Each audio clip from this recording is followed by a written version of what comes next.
So first we're going to talk about the basics of H-1B visas.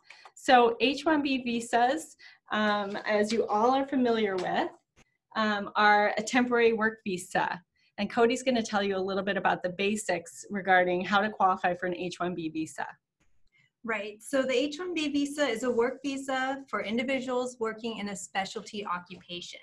A specialty occupation means that the employee or individual is in a position that normally requires at least a bachelor's degree in a specific specialty field, or the position requires work experience that's equivalent to at least a bachelor's degree in a specific specialty field. The H-1B visa is issued in increments of up to 3 years by the United States Citizenship and Immigration Services, USCIS, for a maximum period of stay of 6 years. The H-1B visas are numerically limited with a total of 85,000 visas available each fiscal year. Specifically, there are 65,000 H-1B visas for individuals with a bachelor's degree and 20,000 H-1B visas for individuals with a U.S. master's degree. H-1B visas are available for employees starting employment October 1st because it's based on a fiscal year. So for this year, employees will be able to start employment on October 1st, 2020 or later. USCIS uses a lottery system to allocate the H-1B visas. And in previous years, employers could file H-1B petitions during the first 5 business days in April. For example, last year, USCIS received over 21,000 H-1B petitions, 210,000 visas, and only about 50% of those petitions were selected in the lottery, or less than 50% of those petitions were selected.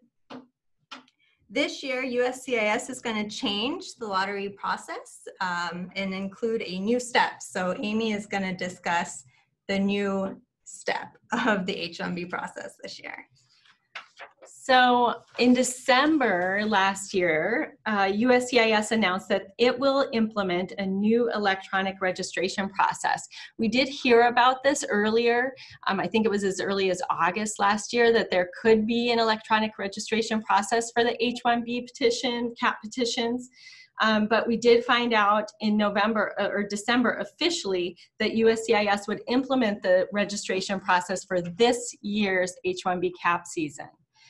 So the new electronic registration requirement will be implemented and the registration period will run from March 1st, 2020 and then close on March 20th, 2020. So this is again for this year, the fiscal year 2021 H-1B CAP season. Although information made available to the public to date has raised more questions and answers, we're hoping to provide some basic guidance and list and talk about the issues that you should consider in advance of this registration period in order to sponsor your employees for H-1B status. Because even though it seems like a fairly simple process, there are a number of steps and it is still an untested process, meaning that employers and attorneys have not yet used this new registration process for their H-1B CAP petition filings. So the basics of the registration process is employers will be able to submit an electronic registration for each H-1B petition they want to file for an employee. And associated with each of those electronic registrations will be a $10 registration fee. And like the H-1B filing fees, that registration fee must be paid by the employer or the attorney and charged back to the employer. USCIS will then notify employers of the selected petitions by March 31st, 2020. At least that's so far what USCIS has posted and promised, although again, it remains to be seen whether that will be effective or will actually happen. Then USCIS has announced or indicated that employers will have a 90-day window to file their H-1B petitions only for those selected registrations, which again, we presume will be starting on April 1st, 2020 and through June 2020. Importantly, USCIS just announced that it will have webinars available for both employers and attorneys, with the first webinar that will be this Thursday, February 6th, starting at 11 o'clock a.m. Pacific time or 2 o'clock p.m. Eastern Standard Time. The webinar is supposed to run about 90 minutes, and we strongly recommend that all HR and employers that plan to submit any H-1B CAP petitions this year go ahead and register for the webinar. We will also be sending that registration information and the link to how to register to that webinar following this webinar by email. So we do recommend that you sign up for that, because basically so far, we haven't received any published guidance from USCIS about how this new electronic registration process will work. And we believe that a lot of that information will be shared with employers and attorneys at these webinars. So what else will happen, and how will this electronic registration process work? Again, without published guidance yet, it remains to be seen exactly how the form and the electronic registration process and form will look and how it will work. So we do recommend that employers work with attorneys if possible, because we believe that it will be fairly difficult to navigate without attorney assistance.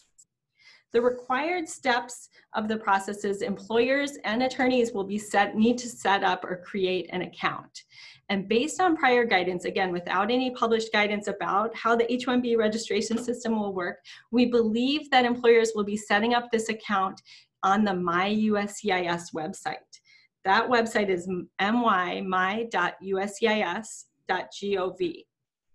And to set up an account, what you can do is you log in on the upper right-hand corner where there's a box that says login, and then you create an account. Actually, you can do that now as the My USCIS portal is active, because you can file certain applications on that portal right now. I think it's primarily I-90 green card renewal applications can be filed on My USCIS. But it appears that this will be the portal used by USCIS for the H-1B registration process.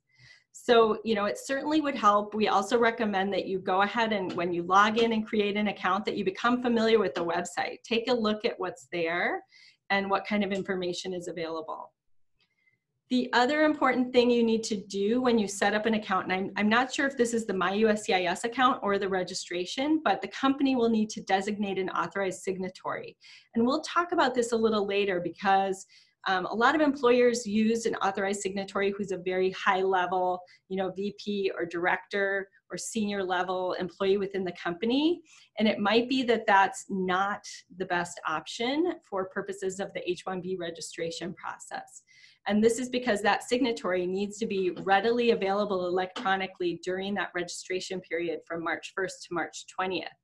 And there's really a high risk of either being locked out of the portal or not being able to complete a registration if that signatory is not available. So we'll talk about that a little later, and you can also work with your Ryan Swanson attorney in figuring out who would be the best person to be the authorized signatory for the company. So the employer and the attorney will then set up that My USCIS account. We recommend setting that up before March 1st. And USCIS has indicated that the H-1B registration forms or registrations will be available for employers and attorneys to complete before March 1st. However, those forms are not yet available. So as soon as they are, we'll let you know, and we're hoping, as early as this week after this first employer webinar, that the registration forms will be available. And how we think it's going to work if an employer is working with an attorney on preparing these electronic registrations and H-1B CAP petitions is that the attorney will first prepare the draft electronic registration in My USCIS for the employer to review. And then the employer then would review and approve that information provided in the registration form. Just as a background, the type of information requested on that registration is fairly basic. So primarily for the employer, it looks like USCIS will request the legal name of the petitioner or employer, as well as any DBA or doing business as names by the company. We'll also need to provide the EIN for that entity or company, as well as the primary office address. So this would be a headquarters address if the company has multiple offices in the US. And then we also need to provide, again, that legal name and title, as well as the contact information for the authorized signatory for the company. In terms of the employee information, because each H-1B registration will also need to include some employee information, the primary information that we will likely need to provide, again, without having the form available, this is all somewhat of a guessing game, is the legal name, the gender of the employee, the date of birth, as well as information about whether the H-1B petition will be submitted under the master's cap or the bachelor's cap. And this is really important, so we'll address this later, because the timing of when that employee will complete like a US master's degree is really important in determining whether or not you submit the registration under the bachelor's or master's cap. And then we'll also need to provide the country of birth and citizenship for the employee, as well as the employee's passport number. So it's not a whole lot of information on the registration, but it's extremely important that all of that information be accurate and up to date. So another important part of this electronic registration process that we have, that we believe will happen based on prior or current filings that are allowed electronically on that My USCIS portal, is that there will likely be a two-factor authentication process. And that is basically an electronic handshake that will be required between an employer and an attorney for the attorney to submit a completed H-1B registration and G-28 form for that particular H-1B registration. So how this will work is the attorney will first prepare, sign, and submit a G-28 form in My USCIS, and then USCIS will generate a passcode for the attorney to provide to the employer. The employer will then sign into their My USCIS account and then enter that passcode and add the attorney as the authorized representative. To do that, this is the important thing, is that authorized signatory for the employer must be ready and available to complete that electronic handshake and authorize the attorney to submit the G-28 form between that March 1st to March 20th timeframe. So we believe this could be one of the complexities of the process. While the electronic registration form is simple, it's mainly that authorization and that process of submitting electronically that could present some complications. So in addition to that electronic handshake, we talked about employers will first need to accept and authorize that G-28. You can decline the G-28 if there's incorrect information, and then the employer, the attorney, can prepare a new and updated G-28 to correct that information, as long as that's within that 20-day registration period. So for this reason, we're also recommending that all of this process happen very early in March, if possible, during the registration period, to make sure that any corrections can be made within that period. Now, once the employer reviews and signs the G-28, that link will appear on the attorney's My USCIS account homepage, and then the attorney can prepare or finalize the registration form and submit them on behalf of the employer. Also, the attorney can then pay that registration fee, and we don't know if that happens before or after the electronic registration form is submitted, but it happens on a separate portal called pay.gov. So there's a lot of different things that need to happen for an electronic registration to be successfully submitted. And for this reason is why we definitely recommend that employers work with attorneys if possible. And again, as guidance comes out and USCIS publishes more guidance and information, we'll be sure to share that information with employers and clients. So how will it work once that registration period is closed?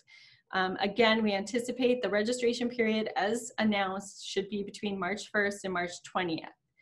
Once that ends, USCIS will then conduct or implement the lottery, during which it conducts that initial selection process for the H-1B petitions.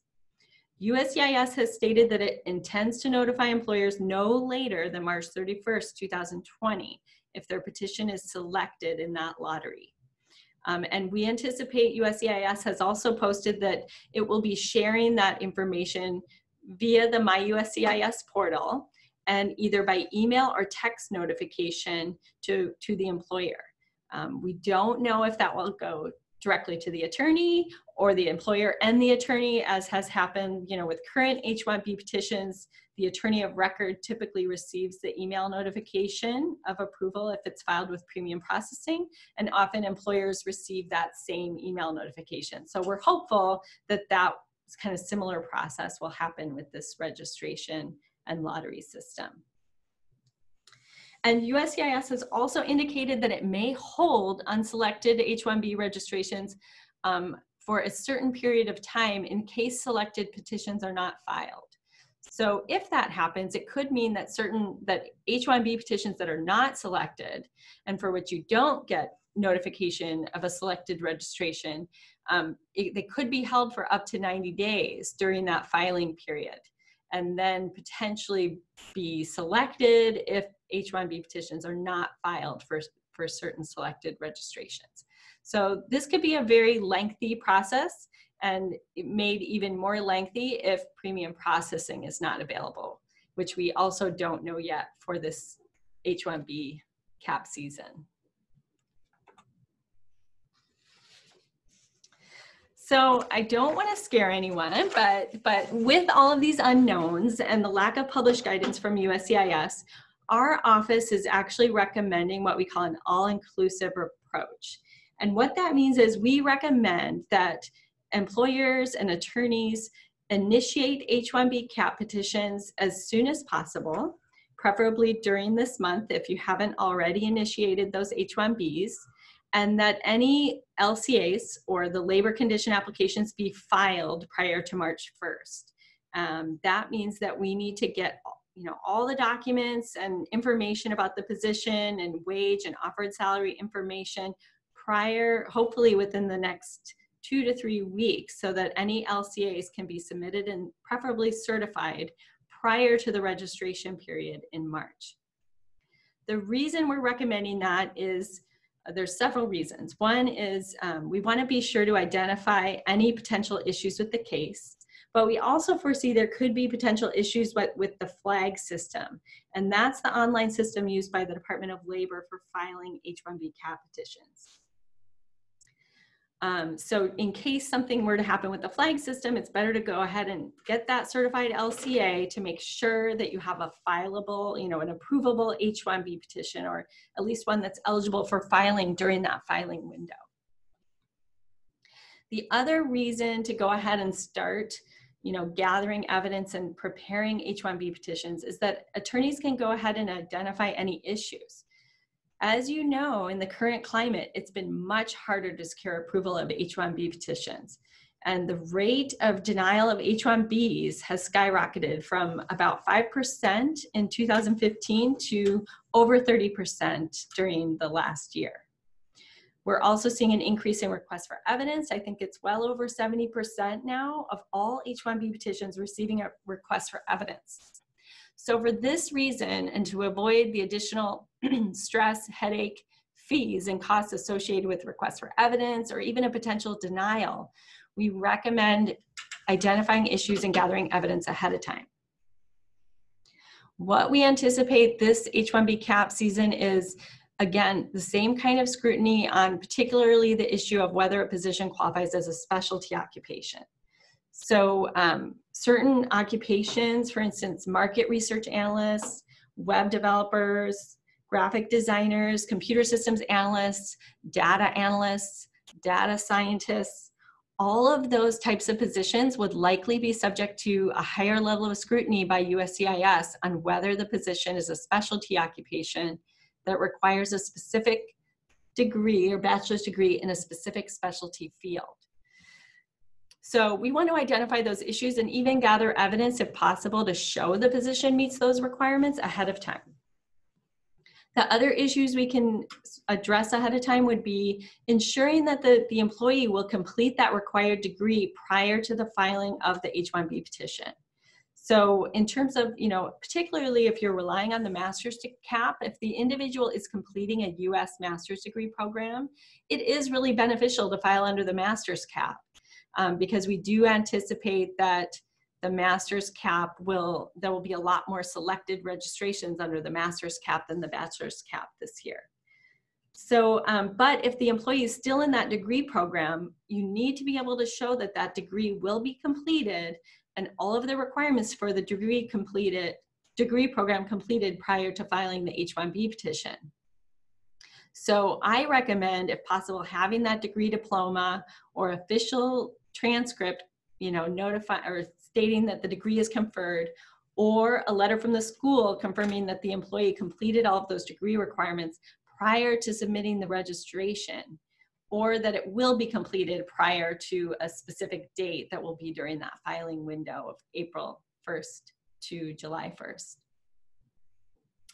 The other thing we can do ahead of time would be getting, translations of any foreign degree or foreign language documents, transcripts, degrees, also educational evaluations and expert opinions. If we're relying on work experience, those expert opinions can take, well over a week or two to obtain. So we want to be able to do that ahead of time.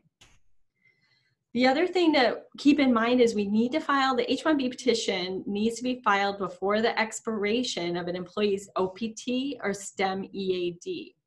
So if the OPT EAD expires on April 15th, that H-1B filing window is reduced and the H-1B petition needs to be filed by, April 13th, and you don't have that full 90 days to file the H-1B petition. So we want to be able to identify that ahead of time, and make sure we know exactly when that petition needs to be filed. Some folks on OPT may not qualify for the STEM extension, or you may have folks that are, reaching the end of their 2-year STEM extension work authorization. And in that case, you do need to file the H-1B petition prior to the expiration of their OPT or STEM EAD for them to be eligible to keep working for the company until October 1st, which would be the effective date of their H-1B petition. And then if there's any offsite employment, if employees will be working at a third-party location, we recommend gathering that evidence to show the employer-employee relationship and the availability of work for the 3-year requested period as soon as possible, and definitely, if possible, prior to submitting the registration. So is there anything I'm missing, Cody? The H-1B regulations also state that there could be a possible suspension of the registration system. In fact, it says, in quotes, USCIS may suspend the H-1B registration requirement if it determines that registration is inoperable. And so they did do some testing to make sure that it could handle a large number of registrations, but we never know once the registration process has begun. So we want to make sure that we're prepared for the possible suspension of the entire registration system. Yeah, I think there's definitely a risk of that. And if that happens, we also don't know then if there's going to be a 90-day filing window or potentially the regular 5-day filing window, in which case, you need to have that H-1B petition prepared so that it can be filed as soon, within that 5-day window that's been implemented in prior years. So, and just so you know, this year, USCIS also announced that reverse order where it's going to, is it selecting under the bachelor's cap first? Yes, so everyone, everyone who has a master's degree and bachelor's degree, all those petitions will be selected through the regular bachelor's cap quota. And then it will weed out everybody who qualifies under the master's cap and then go through the master's cap. So potentially individuals who have a master's degree will have 2 chances of being selected in the quota. And so again, that's only folks who have a master's degree that they've completed, that they will have completed or will complete from a U.S. university prior to filing that H-1B petition. So what are the risks of waiting? So, one thing that we've talked about with clients and employers is, well, can we save some money on legal fees by going ahead and, maybe just doing the basic registration, and then only if it's selected, preparing the H-1B petition? And the real risk of doing that, again, is not identifying the issues and doing the analysis and assessment of whether the position qualifies as a specialty occupation, whether there are any issues with the degree, the employee receiving the degree or the educational evaluation, or also, identifying prevailing wage issues. Is the employer, are you willing to pay that prevailing wage as of the effective date of H-1B status on October 1st? And again, it's not just the prevailing wage. The company needs to pay the higher of the prevailing wage, or the actual wage pays to other employees in the same position. So if you're paying other employees a higher wage than you are for the same position at the company, you are required to pay that H-1B employee that same wage. And one of the big reasons we also recommend that you do all this analysis and prepare the H-1B petitions, or as much as possible of the H-1B petitions ahead of time, is that when you're signing a registration for an H-1B petition, the company is certifying that it intends to file an H-1B petition for that employee. And you're not supposed to file a frivolous petition. I mean, every H-1B petition should be filed for an employee that's eligible for the status and for which the company does have a position available to that employee.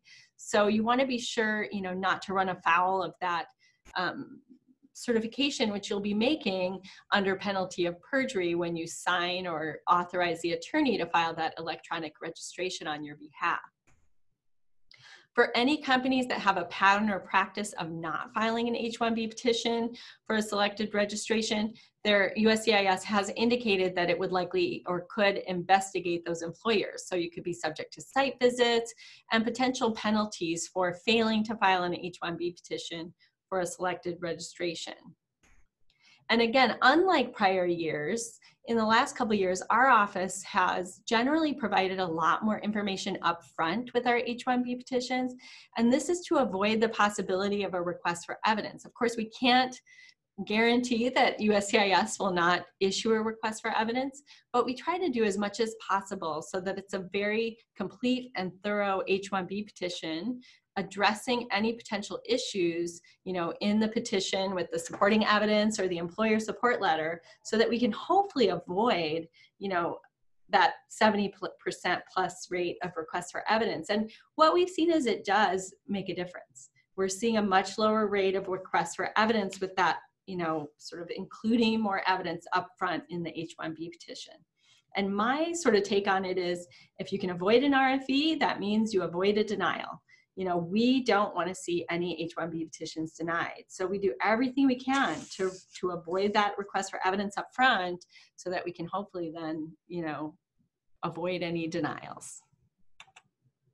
Do you want to talk about the next process? Yeah, so other than registering for the H-1B cap lottery, one of the first steps involved in the H-1B petition process is to file the labor condition application, or LCA, with the Department of Labor. And this process is the same as previous years, but as Amy mentioned, we want to make sure that we, hurry up and start the registration and review of all the documents in order to make sure that we are well prepared for really anything that could happen with this new registration process. So if your company has never filed an H-1B petition before, your company must register with the Department of Labor before submitting the LCA. And we have here some examples of documents that could be submitted to the Department of Labor. I'll just go over the most, common documentation that's submitted, and that's the IRS FEIN assignment number, which comes in the form of a letter. And it's usually submitted to the DOL, and it could take up to a week or longer. So we want to make sure that you're registered before we get started with the H-1B process. So the LCA, Cody just sort of reviewed that. Employer has to submit the LCA to ensure that the employment of the H-1B visa holder does not adversely affect the wages and working conditions of the U.S. worker. So on that LCA, you know, we have to list not the employee, but the job title, the occupation under which that job title or position falls, sort of a general occupation under what we call the ONET, which is the Department of Labor database of occupations. And then also the offered salary or salary range. A lot of companies use salary ranges because it might pay a software engineer, you know, between $110,000 and $140,000, and that's totally acceptable as long as that salary range starts at or above the prevailing wage for the position. The LCA also has to list all job locations. So, you know, job locations within the same metropolitan statistical area do not need to each individually be listed unless the employee will be spending, you know, a certain amount of time there at an offsite location, for example. But if you have an employee who will be working, you know, half the time in California and half the time in Washington, those work locations need to each be listed on the LCA. And the employer has to pay that higher prevailing wage of, you know, each work location meet the prevailing wage. The LCA takes about 7 days to process. So again, what we're recommending is if we can get those submitted at least a week prior to the registration period, we do recommend that. And also the employer, you know, has to post notice of the LCA in 2 conspicuous locations at the employee's work site for at least 10 days. If you're dealing with offsite employment and the employee will be working at a third-party location, that can be a little bit of a negotiation with your client, you know, how they and whether they will post that notice. And that notice generally needs to be posted before the LCA is submitted or at the same time. So, so you want to be sure to work out all of those issues, you know, early in this process. So the other requirement that all of you are familiar with, I'm sure, is the public access file. We have always prepared public access files only for those H-1B petitions that are selected in the lottery, but actually the employer is required to maintain a public access file for any and every H-1B petition, even those that aren't selected in the lottery. So we realize that that is required if an LCA is submitted, even if it's later withdrawn, that you do need to keep a public access file for that unselected H-1B petition. So, you know, Ryan Swanson attorneys will work with the employer in, you know, preparing the necessary documents for that public access file so that you ensure that you meet that Department of Labor requirements. So I'm just going to kind of briefly review this because I know you guys probably have questions about the electronic registration process.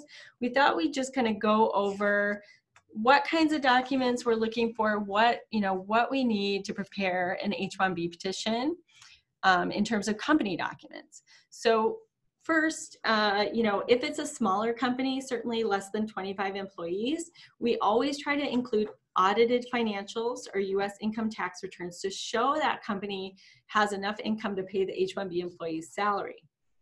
And then if it's a public company or a larger company, we usually include the annual report if possible.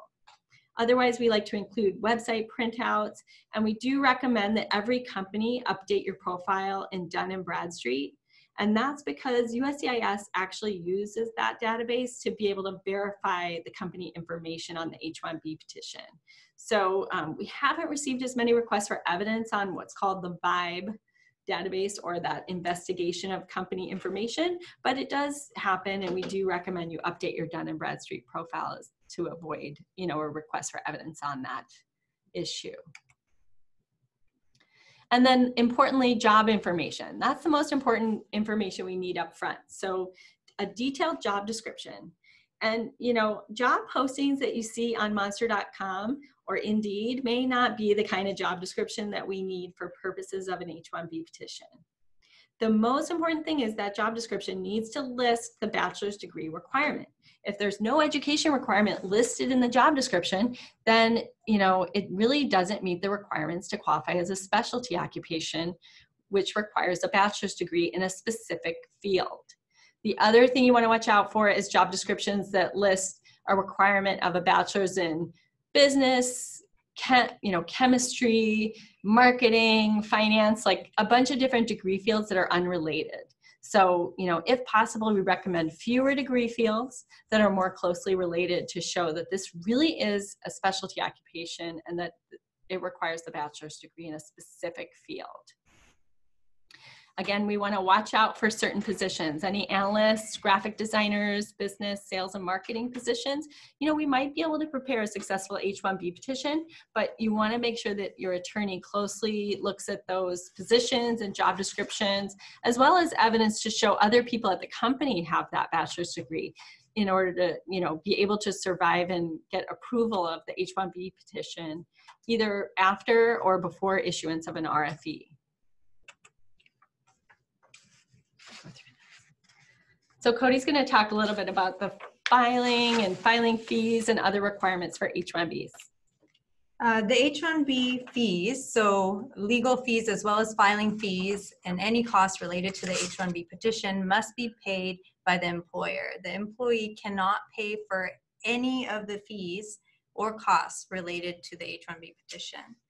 And the filing fees are the Form I-129, which is $460. There's also an anti-fraud fee of $500 and a $1,500 quota training fee. And if premium processing is available, it'll be an additional $1,440. And premium processing is a benefit that if you file for it, USCIS will adjudicate the petition within 15 calendar days. But in recent years, we haven't seen USCIS make this benefit available for CAP petitions, so we don't anticipate it being available this year, but we don't know yet. Right. We got it last year, which was great. USCIS usually does delay when it will start the premium processing clock. So, it goes through that registration this year with the new electronic registration. Maybe it'll start that 15-day filing clock upon filing the H-1B petition, if it's available. But again, we just don't know how this is going to work. And whether with all these challenges around the new system, we're anticipating USCIS may not allow for premium processing of the H-1B CAP petitions until a later date this year. So what do you do if your H-1B CAP petition is not selected? As we discussed, as widely anticipated, we think USCIS will likely receive more than enough registrations to meet the H-1B regular CAP and advanced degree exemption. So, and we anticipate it's possible they could even receive a much higher volume of registrations this year because of the longer filing window and the fact that, a lot of these people, you had to previously meet the degree requirement or complete the degree prior to April 1st. And now employees will have, up until, let's say, June to complete the requisite degree, which includes a huge, a whole another, group of employees who are just completing their degree programs this year. So we anticipate that could result in a much higher volume of registrations. So what to do if your H-1B petition isn't selected?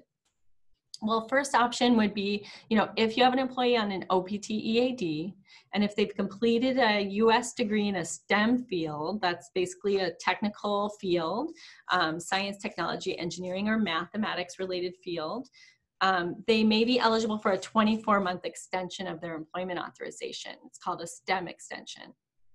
Again, employees are only eligible for this if they have the US degree in a STEM field and the employer is registered with E-Verify. So we do recommend that all employers register with E-Verify if you haven't done this already. The attorneys at Ryan Swanson can also provide you with guidance and help you with that registration process. So other work visa options really depend on what the employee's country of nationality or citizenship is. So one other option would be the TN visa under NAFTA, but that's only available for citizens of Canada or Mexico. It does include, a lot of different occupations and basically professionals, but it's somewhat more limited than the H-1B. So, you want to review with your attorney whether that position might qualify your employee for TN status as an alternative. The other option is if they're an Australian citizen, they could qualify for an E3 visa. And actually E3 visas are similar to H-1Bs. They're for specialty occupations, but they're actually easier to get. Yay, there's one bright spot in immigration in temporary work visas right now. So E3s are a really good alternative for Australians. If they're an F1 student, a lot of times your employee might be interested in going to another graduate degree program and getting what's called CPT, or curricular practical training, so they can keep working. We recommend that you notify an attorney or work, with your immigration attorney if you have an employee who wants to do this, because there are some risks with pursuing a master's program in order to get that work authorization under CPT.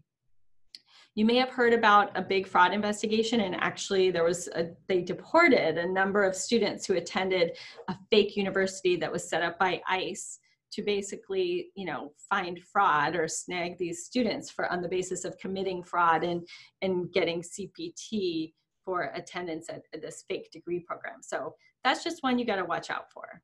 And then other options are the O1, that's for extraordinary ability individuals if they're recognized in the field, like especially researchers or in the medical profession or athletes, entertainers. There's a lot of folks might qualify for an O1.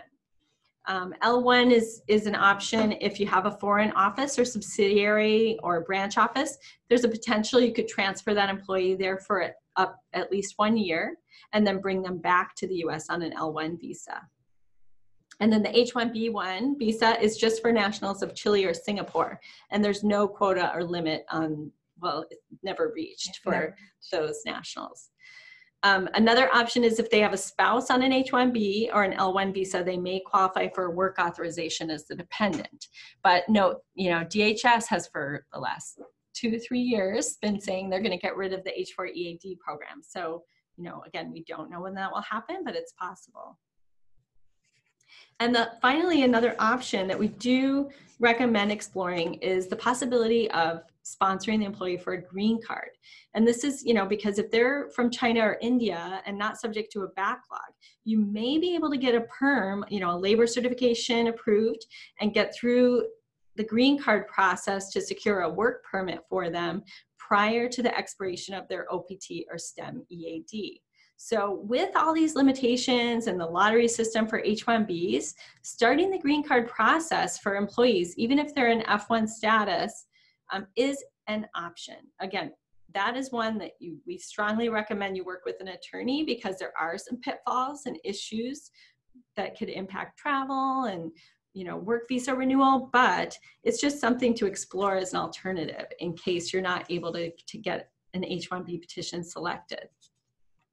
So we really appreciate you joining us today. We know, unfortunately we can't answer or provide, very clear cut guidance on this new H-1B registration process, but we are monitoring it very closely, and we look forward to working with you and making sure that you have a very successful H-1B CAP filing season.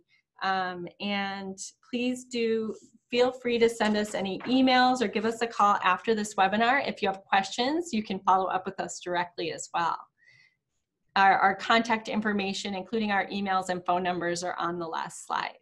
So again, we'll be sharing the information about the upcoming USCIS webinar, which we do recommend that you listen to if you can. And we look forward to staying in touch. Thank you.